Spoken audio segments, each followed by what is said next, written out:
à l'intérieur du M4 Sherman. L'un des aspects les plus célèbres de la Seconde Guerre mondiale fut l'introduction d'une guerre de manœuvre rapide. En tête des avancées fulgurantes en territoire ennemi se trouvaient ces chars de haute performance, bien loin des boîtes métalliques maladroites de la Première Guerre mondiale. Parmi les célèbres modèles de chars qui parcouraient le champ de bataille, rares sont ceux aussi emblématiques ou controversés que le M4 Sherman américain. Dans les années 1930, les États-Unis étaient en retard par rapport aux autres puissances mondiales dans le développement des chars. Alors que la préparation à la guerre commençait en Europe, les planificateurs américains conçurent les chars M2 et M3 des véhicules que l'on espérait suffisants pour tout conflit futur. Après le déclenchement des hostilités, un certain nombre d'M3 Lee furent expédiés en Grande-Bretagne et renommés M3 Grant dans le cadre des accords de pré-bail. Ces performances ont suscité des réactions mitigées. Le M3 était un char robuste et fiable qui fonctionnait bien dans les conditions difficiles de l'Afrique du Nord, mais les aspects positifs du véhicule s'arrêtaient là. Il avait un profil élevé, ce qui le rendait facile à repérer, et offrait une grande cible au tir ennemi. Un autre aspect malheureux de sa conception, cependant, était l'absence de tourelles rotatives. Le canon principal était monté sur le côté du véhicule avec un champ de tir limité, ce qui signifiait que l'ensemble du char devait pivoter pour pouvoir tirer sur les cibles. En gardant ces limitations à l'esprit, les planificateurs américains ont utilisé les plans du M3 ainsi que du M2, mais l'ont rendu plus grand et plus puissant. Les plans du M4 Sherman étaient en développement dès avril 1941, et le premier prototype était prêt pour les tests en septembre de la même année. Après quelques ajustements mineurs, le M4 était prêt pour une production à grande échelle dès février 1942. Production et variante. Le Sherman a été conçu pour être simple et facile à produire en masse. Au cours de la guerre, 11 usines ont produit des M4 en quantité prodigieuse. Lorsque la production a pris fin, environ 50 000 unités avaient été construites, faisant de ce char le deuxième plus produit, après le T-34 soviétique. En raison de la simplicité du châssis du M4, il était facile de modifier le design de base, et de nombreux sous-variants ont été créés, notamment des versions chasseurs de chars plus puissantes, une variante lance-flammes, et le châssis a servi de base à un obusier automoteur, un véhicule de dépannage de chars et un poseur de pont. Dimension. Le M4 Sherman est classé comme un char moyen, pesant environ 30 tonnes, avec une longueur de 19 pieds 2 pouces, une largeur de 8 pieds 7 pouces et une hauteur de 9 pieds, bien que cela puisse varier quelque peu selon les différentes sous-variantes. Performance. Le Sherman était propulsé par un moteur Continental R975C 1 à 9 cylindres, capable de produire jusqu'à 400 chevaux, et pouvait atteindre une vitesse d'environ 30 miles à l'heure. Les variantes ultérieures ont reçu des moteurs plus puissants, pouvant générer jusqu'à 450 chevaux. Le réservoir de carburant avait une capacité de 175 gallons d'essence, offrant une autonomie maximale d'environ 120 miles. Grâce à sa construction simple et fiable, le M4 pouvait parcourir jusqu'à 4000 miles, avant de nécessiter une maintenance, ce qui lui permettait de rester sur le terrain plus longtemps que beaucoup d'autres chars de l'époque. Si des réparations étaient requises, la conception simple permettait aux équipages de les effectuer eux-mêmes, sans équipement spécialisé ni mécanicien dédié. Équipage de chars. L'équipage d'un Sherman était composé de 5 hommes, le commandant, le conducteur, un copilote qui utilisait également une mitrailleuse, le tireur et le chargeur. L'intérieur du M4 était spacieux, comparé à beaucoup d'autres chars, et même si les conditions étaient loin d'être luxueuses, c'était légèrement mieux que la plupart des véhicules contemporains. L'accès se faisait par 4 trappes, 2 situées à l'avant de la caisse, une autre sur le dessus de la tourelle, et une trappe de secours dans le plancher derrière le siège du conducteur, qui permettait à l'équipage d'abandonner le véhicule en cas d'urgence. Le conducteur était situé à l'avant gauche de la caisse, et dirigeait le char à l'aide d'une paire de leviers de commande et de pédales au sol, avec les commandes de transmission directement à sa droite. La vision vers l'extérieur était à l'origine assurée par une fente de visée, mais celle-ci a été remplacée par un périscope. Les conducteurs avaient une vision limitée et se fiaient au commandant pour obtenir des informations précises pour diriger le char. À sa droite se trouvait le copilote, qui utilisait aussi une des mitrailleuses de calibre .30. Si le conducteur était mis hors de combat, il le remplacerait. Derrière se trouvait le tireur, manœuvrant la tourelle. Au-dessus de lui se trouvait le chargeur, qui sélectionnait les munitions et chargeait le canon, ainsi que le commandant, qui dirigeait le char et désignait les cibles pour le tireur. Le tireur ouvrait le feu en actionnant un interrupteur de tir et en utilisant une pédale au pied. Le commandant du char pouvait observer l'extérieur à travers un périscope monté, mais cela limitait le champ de vision, si bien que beaucoup de commandants sortirent de la tête de la tourelle pour avoir une vue plus dégagée, ce qui rendait leur position la plus vulnérable au feu ennemi. Les ordres étaient donnés verbalement via un système d'interphone, mais les équipages expérimentés communiquaient sans parler, par exemple lorsque le chargeur tapait du pied le tireur pour indiquer que le canon était chargé, gagnant ainsi de précieuses secondes sur le champ de bataille. Blindage. Le Sherman était protégé par un blindage en acier, allant jusqu'à 3 pouces d'épaisseur, incliné afin de mieux dévier les projectiles ennemis. Le blindage était volontairement limité, afin d'économiser du poids, ce qui rendait le char plus rapide et plus maniable, mais au détriment de sa capacité de survie. La première version de la coque était en acier coulé, donnant au char son apparence arrondie, tandis que certaines versions ultérieures étaient soudées. Les versions ultérieures du Sherman étaient également dotées d'un blindage plus épais, en réponse aux affrontements avec leurs homologues allemands.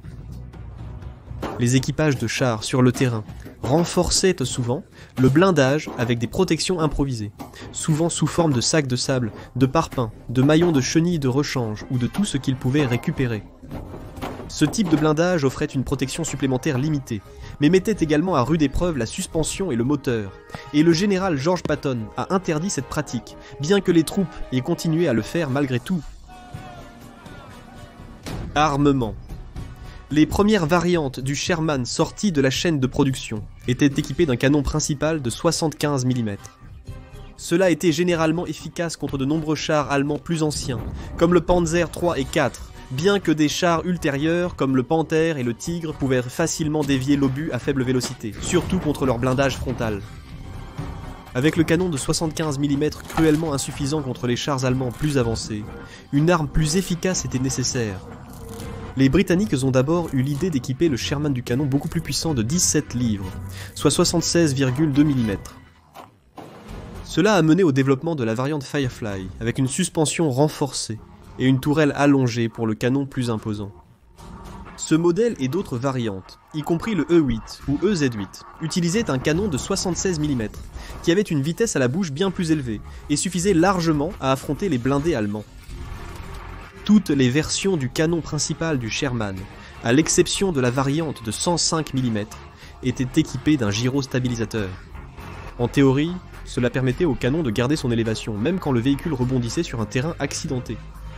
En pratique, l'équipement était complexe, et de nombreux équipages manquaient de la formation adéquate pour l'utiliser ou l'entretenir, et beaucoup ne l'utilisaient tout simplement pas. En plus du canon principal, le Sherman était équipé d'une paire de mitrailleuses de calibre .30, l'une située sur le côté droit de la coque avant, l'autre coaxiale au canon principal. Une mitrailleuse plus grande de .50 était montée à l'extérieur de la tourelle, offrant des capacités antipersonnelles et anti-aériennes. Utilisateur et service après-guerre. En raison de son nombre considérable, de sa conception fiable et simple et de sa facilité de production, le M4 a été envoyé pratiquement sur tous les grands fronts de bataille de la guerre.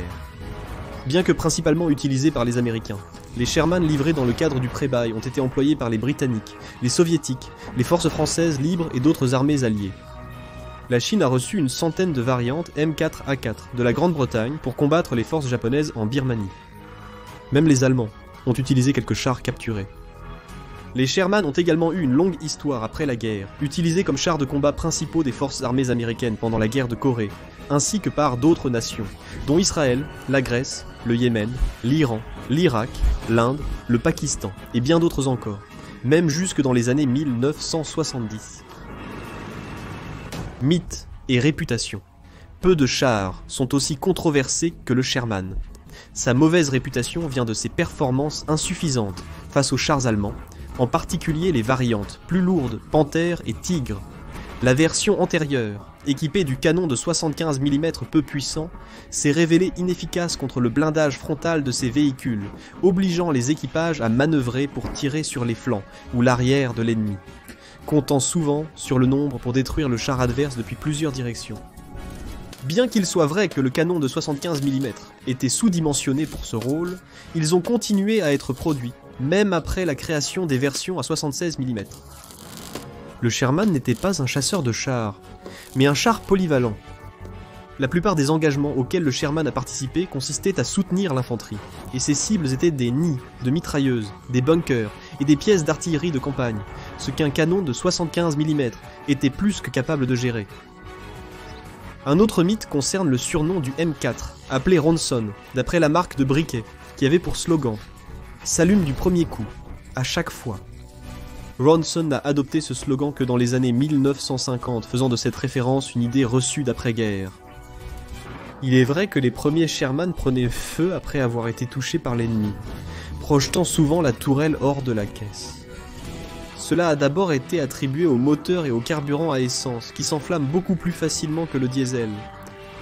Une étude menée par l'armée a rapidement révélé que cela n'était pas dû au moteur, mais à la munition stockée dans la tourelle, qui pouvait provoquer une réaction en chaîne après avoir été touchée.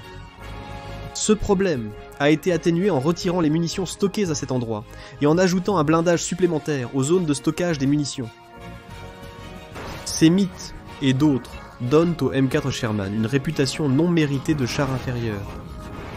En réalité, il avait ses défauts et ses limites, mais c'était un char polyvalent, très bien construit, qui remplissait bien son rôle sur le champ de bataille. Coupe transversale, le char Panther OSFG. Que ce soit au cœur de la nature sauvage ou sur les champs de bataille de la Seconde Guerre mondiale, il vaut mieux se méfier des grands félins. L'un des chars les plus légendaires de ce conflit était le Panzer V Panther allemand, un véhicule qui inspirait la peur aux alliés qui l'affrontaient. Origine.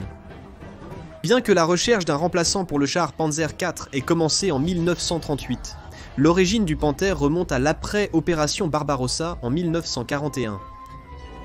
Malgré le succès écrasant des premières phases de l'invasion, le haut commandement allemand commença à s'inquiéter de l'efficacité de ses Panzer III et IV face au T-34 et KV, un soviétique qu'il rencontrait.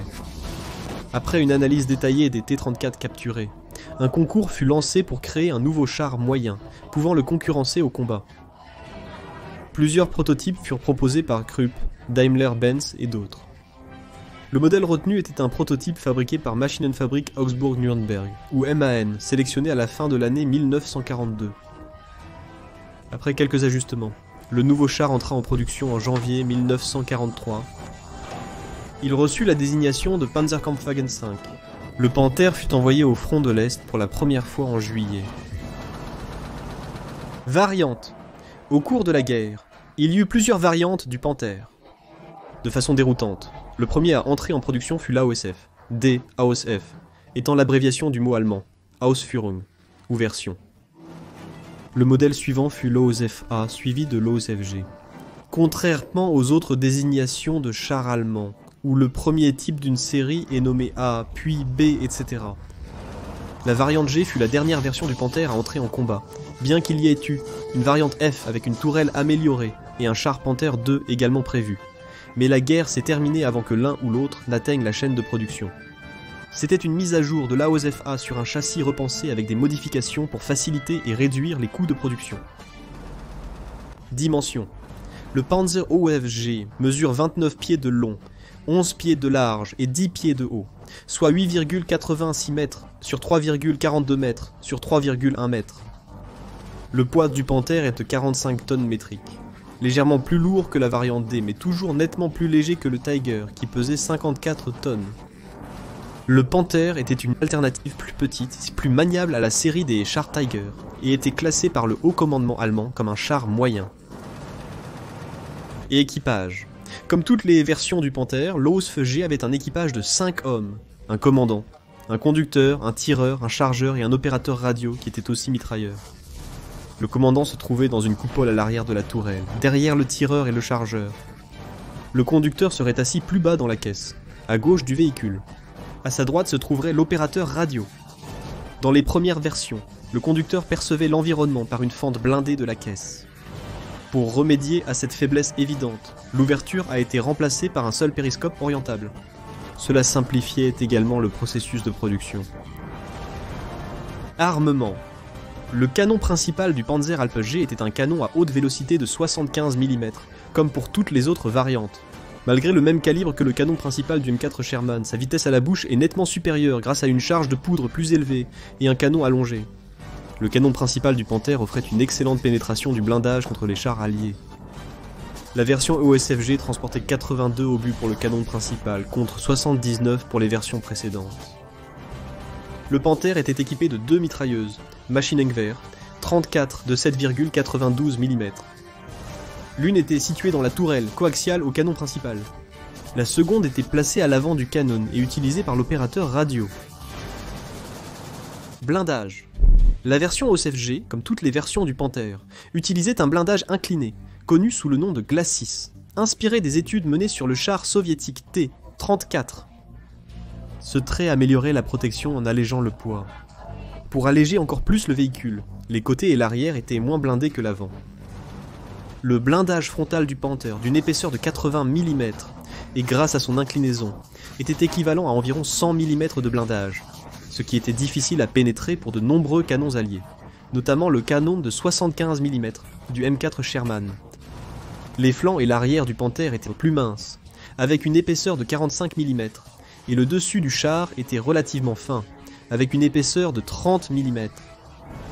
En raison de l'épaisseur du blindage frontal et de la vulnérabilité relative des flancs, les équipages de chars alliés tentèrent de manœuvrer sur le côté du Panther pour réussir à le détruire. La version OSFG avait un blindage latéral de caisse plus épais que les variantes précédentes, protégeant mieux les chenilles et la suspension. Moteur et carburant. Le Panther ALFSG était propulsé par un moteur à essence Maybach V12 refroidi par eau, capable de développer 600 chevaux. Il pouvait propulser le véhicule à une vitesse maximale de 46 km/h, soit 28,5 miles par heure. La capacité en carburant était de 730 litres, soit 190 gallons, ce qui donnait au Panther une autonomie opérationnelle d'environ 200 km, soit 124 miles. Le Panther ALFSG était équipé d'une transmission Zanrad Fabrique AK 7200. Ce système offrait 7 vitesses avant et une marche arrière. Production. Au cours de la guerre, environ 6000 Panthers furent construits, la version OSFG représentant la majorité avec environ 3000 exemplaires.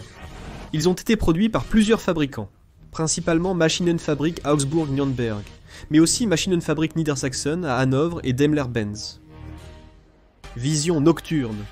Un certain nombre de Panthers OSFG furent équipés du dispositif de pointe FG 1250 Sperber, un viseur infrarouge de combat nocturne. Ce dispositif se trouvait dans la coupole du commandant, relié à un convertisseur d'image et un détecteur d'élévation du canon principal. Le commandant avait une vision nocturne limitée jusqu'à 600 mètres, mais lui seul en disposait, le reste de l'équipage dépendant de ses ordres. On ne sait pas combien d'exemplaires étaient équipés de cette technologie, les estimations variant d'environ 20 à plus de 50. En janvier 1945, il a été ordonné d'équiper tous les Panthers de cette fonctionnalité, mais on ignore si cela a été réellement fait. Défauts. Malgré ses avantages, le Panther n'était pas sans défaut. Comme la plupart des chars allemands, ils étaient beaucoup plus complexes et moins fiables que leurs homologues alliés. Le premier était le système de chenilles et de suspension. Comme la plupart des chars allemands, le Panther utilisait 18 roues de route entrelacées, qui se chevauchaient les unes les autres. Cette configuration améliorait la mobilité du char et répartissait son poids plus uniformément, mais au détriment de la complexité. Pour réparer le système de suspension, il fallait retirer plusieurs roues qui se chevauchaient afin d'accéder au mécanisme interne. Une tâche complexe et longue, surtout en zone de guerre. De nombreuses premières variantes du Panther ont souffert de problèmes de moteur et de transmission, avec un nombre important d'engins hors service à cause de pannes mécaniques. La création de l'ALFSG a atténué de nombreux problèmes du Panther, mais sa fiabilité restait inférieure à celle de ses homologues alliés. Un autre défaut du Panther était son blindage. Bien que le blindage incliné du Panther fût généralement efficace pour dévier les obus ennemis, à mesure que la guerre avançait et que les bombardements stratégiques alliés ravagèrent l'industrie allemande, des défauts dans le processus de fabrication rendaient l'acier cassant. Même si le tir était dévié, il y avait un risque que l'impact brise le métal, endommageant le char au-delà de toute réparation ou le rendant vulnérable à un tir de suivi. Le dernier défaut du Panther était sa production limitée. De toutes les variantes, Environ 6000 ont été produites, dont environ 3000 étaient des LSG, ce qui pallie en comparaison des quelques 84 000 T, 34 et 50 000 M4 Sherman auxquels elles ont été confrontées, tout avantage en qualité étant annulé par le simple poids du nombre. Héritage. Le Panther a vu le combat pour la première fois sur le front de l'Est en juillet 1943. À partir de ce moment, il a servi sur tous les théâtres d'opération. La Wehrmacht a déployé des forces blindées jusqu'à la reddition allemande en mai 1945. Pendant cette période, le Panther s'est forgé une réputation comme l'un des meilleurs chars utilisés par les Allemands, étant craint et respecté par les Alliés qui l'ont affronté. Beaucoup débattent sur le fait qu'il soit le meilleur char de la guerre et, malgré ses défauts, il pourrait être considéré parmi les meilleurs véhicules blindés de la Seconde Guerre mondiale. Chez Simple History, nous avons collaboré avec des artistes talentueux pour créer une collection d'affiches murales officielles et haut de gamme, mettant en valeur les personnages les plus incroyables de l'histoire. Ces œuvres d'art exceptionnelles sont des trésors intemporels conçus pour inspirer pendant des années. Pour remercier notre communauté, nous offrons 25% de réduction sur ces impressions. Contrairement aux modes passagères ou aux engouements éphémères, ces impressions sont conçues pour être intemporelles, un trésor durable que vous afficherez fièrement pendant des années. Elles sont idéales pour tout espace. Imaginez-les sur les murs d'une salle de classe, où elles inspireront les élèves et susciteront des discussions enrichissantes. Ou imaginez-les chez vous ou dans votre bureau, où elles mettront en valeur votre amour de l'histoire avec sophistication. Ne ratez pas l'opportunité d'en avoir un. Cliquez sur le lien dans la description ci-dessous.